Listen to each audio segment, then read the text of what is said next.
Genèse, chapitre 30. Lorsque Rachel vit qu'elle ne donnait point d'enfant à Jacob, elle porta envie à sa sœur, et elle dit à Jacob, « Donne-moi des enfants, ou je meurs. » La colère de Jacob s'enflamma contre Rachel, et il dit, « Suis-je à la place de Dieu qui t'empêche d'être féconde ?» Elle dit, « Voici ma servante Bila, va vers elle. Qu'elle enfante sur mes genoux, et que par elle j'ai aussi des fils. » Et elle lui donna pour femme Bila, sa servante. Et Jacob alla vers elle. Bila devint enceinte et enfanta un fils à Jacob. Rachel dit, « Dieu m'a rendu justice, il a entendu ma voix, et il m'a donné un fils. » C'est pourquoi elle l'appela du nom de Dan.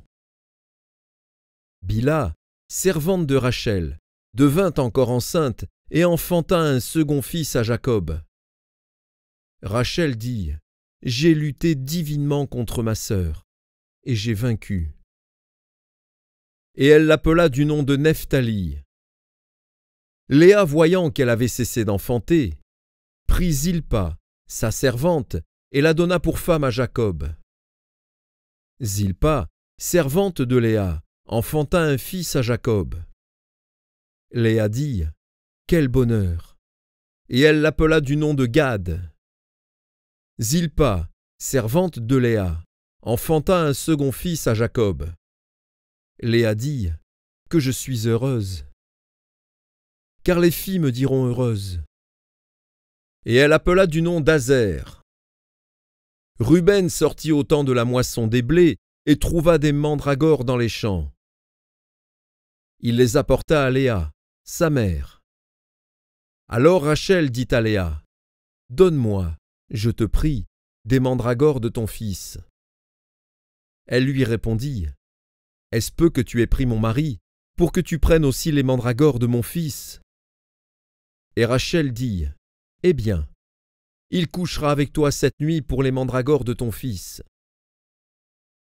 Le soir, comme Jacob revenait des champs, Léa sortit à sa rencontre et dit, « C'est vers moi que tu viendras, car je t'ai acheté pour des mandragores de mon fils. » Et il coucha avec elle cette nuit. Dieu exauça Léa, qui devint enceinte, et enfanta un cinquième fils à Jacob.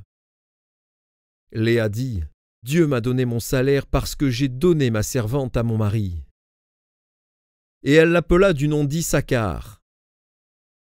Léa devint encore enceinte et enfanta un sixième fils à Jacob. Léa dit, « Dieu m'a fait un beau don. Cette fois, mon mari habitera avec moi, car je lui ai enfanté 6 fils. » Et elle l'appela du nom de Zabulon. Ensuite, elle enfanta une fille, qu'elle appela du nom de Dina. Dieu se souvint de Rachel. Il l'exauça, et il la rendit féconde. Elle devint enceinte et enfanta un fils, et elle dit, « Dieu a enlevé mon opprobre. » Et elle lui donna le nom de Joseph, en disant, « Que l'Éternel m'ajoute à notre fils. » Lorsque Rachel eut enfanté Joseph, Jacob dit à Laban, « Laisse-moi partir, pour que je m'en aille chez moi, dans mon pays. Donne-moi mes femmes et mes enfants, pour lesquels je t'ai servi, et je m'en irai. Car tu sais quel service j'ai fait pour toi. » Laban lui dit, « Puissais-je trouver grâce à tes yeux? Je vois bien que l'Éternel m'a béni à cause de toi. Fixe-moi ton salaire, et je te le donnerai. » Jacob lui dit, « Tu sais comment je t'ai servi, et ce qu'est devenu ton troupeau avec moi. Car le peu que tu avais avant moi s'est beaucoup accru, et l'Éternel t'a béni sur mes pas. Maintenant, quand travaillerai-je aussi pour ma maison? » Laban dit, « Que te donnerai-je? » Et Jacob répondit, « Tu ne me donneras rien. Si tu consens à ce que je vais te dire, je ferai paître encore ton troupeau, et je le garderai. Je parcourrai aujourd'hui tout ton troupeau. Mais à part parmi les brebis tout agneau tacheté et marqueté et tout agneau noir, et parmi les chèvres tout ce qui est marqueté et tacheté. Ce sera mon salaire. Ma droiture répondra pour moi demain, quand tu viendras voir mon salaire. Tout ce qui ne sera pas tacheté et marqueté parmi les chèvres, et noir parmi les agneaux, ce sera de ma part un vol. » Laban dit, « Eh bien, qu'il en soit selon ta parole. » Ce même jour, il mit à part les boucs rayés et marquetés, toutes les chèvres tachetées et marquetées, toutes celles où il y avait du blanc, et tout ce qui était noir parmi les brebis. Il les remit entre les mains de ses fils. Puis il mit l'espace de 3 journées de chemin entre lui et Jacob. Et Jacob fit paître le reste du troupeau de Laban. Jacob prit des branches vertes de peuplier, d'amandier et de platane. Il y pela des bandes blanches, mettant à nu le blanc qui était sur les branches. Puis il plaça les branches, qu'il avait pelées, dans les auges, dans les abreuvoirs, sous les yeux des brebis qui venaient boire, pour qu'elles entrent en chaleur en venant boire.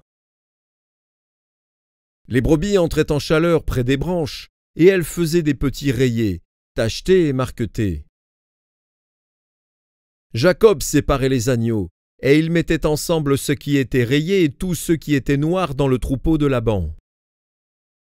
Il se fit ainsi des troupeaux à part, qu'il ne réunit point au troupeau de Laban.